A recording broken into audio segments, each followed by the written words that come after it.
Assalamualaikum warahmatullahi wabarakatuh. Perkenalkan, nama saya Nur Ihsan Khairuddin dari kelas HKID dengan NIM 101200088. Di sini saya akan membacakan tugas studi fikih yang berjudulkan Perkembangan Ilmu Fikih di masa Nabi Muhammad SAW dan di masa para sahabat. Video ini saya buat guna untuk memenuhi tugas studi fikih dan saya berterima kasih kepada Ibu dosen Dian Putri Ayu MSy yang telah memberikan saya kesempatan untuk berbicara di video ini.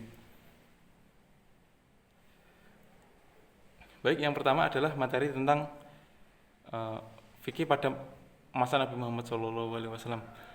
Fikih pada masa Nabi Muhammad SAW belum terlalu dijelaskan, belum terlalu menjadi polemik, belum terlalu menjadi perbedaan. Karena seperti yang kita ketahui, fikih pada masa sekarang ini banyak yang berbeda-beda pada setiap mazhabnya, pada setiap melakukannya. Tapi pada zaman Nabi ini baru mulai yang namanya penyampaian atau pengajaran yang namanya syariat. Pengajaran ini berasal atau bersumber dari Al-Quran yang disampaikan langsung oleh Nabi ataupun hadis-hadis beliau yang beliau sampaikan kepada umat-umatnya yang telah mengikutinya pada waktu itu. Namun pada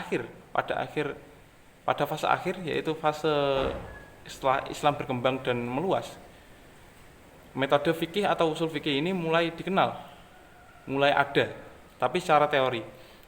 Seperti yang dikutip atau dijelaskan oleh hadis yang menceritakan bahwasanya Mu'adz bin Jabal itu adalah sahabat Nabi yang diperintahkan menjadi gubernur di Syam waktu itu. Sebelum ia berangkat, ia ditanya oleh Nabi Muhammad SAW, bagaimana jika engkau menemui suatu perkara, apakah yang akan kamu lakukan? Lalu Mu'adz menjawab, aku akan mencarinya permasalahannya pada Al-Quran. Lalu Nabi bertanya kembali, jika engkau tidak menemukannya dalam Al-Quran? Lalu Mu'adz menjawab, aku akan mencarinya di sunnah-sunnahmu ya Nabi. Kemudian Nabi bertanya lagi, jika tidak ada pada sunnah ataupun Al-Quran, maka apa yang akan kamu lakukan? Apa yang akan dasarnya? Lalu Mu'adz menjawab, aku akan menggunakan seluruh kemampuan pemikiranku atau pertimbanganku ataupun ra'yu. Kemudian Nabi berkata, subhanallah, masya Allah, segala puji bagi Allah. Itulah yang mungkin menjadi dasar yang adanya ijtihad. Lalu ijtihad yang sungguhnya itu muncul pada masa sahabat yang akan saya jelaskan, yaitu masa sahabat. Masa sahabat ini adalah masa dimulainya saat Nabi Muhammad telah meninggalkan dunia ini.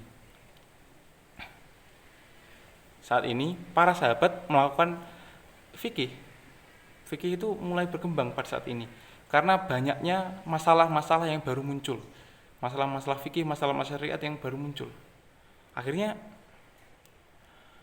Pada akhirnya ya para sahabat ini menggunakan beberapa metode untuk menemukan fikih atau menemukan usul fikih ini.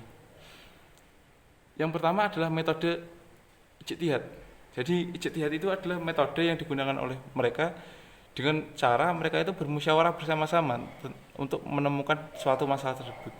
Mereka mendasarinya dengan Al-Quran dan hadis yang telah disampaikan oleh Nabi Muhammad SAW.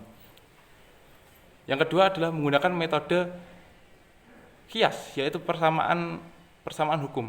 Jadi misalkan ada zatnya yang sama dalam perbuatan, walaupun itu tidak disebutkan dalam Al-Quran yang memiliki sifat sama, maka itu akan dihukumi yang sama. Jadi mereka juga mencari dari Al-Quran dan hadis persamaannya walaupun tidak ada, tapi zatnya atau bentuknya itu sama. Itu adalah bahan pertimbangan kedua para sahabat. Dan pertimbangan ketiga adalah masalatul musarah, yaitu untuk kepentingan umat selama itu tidak melanggar atau tidak mendahului yang namanya syariat ataupun hukum fikih yang lebih tinggi. Mungkin itu saja yang dapat saya sampaikan, kurang lebihnya saya mohon maaf. Billahi taufiq wal hidayah wa ridha wa inayah. Wassalamualaikum warahmatullahi wabarakatuh.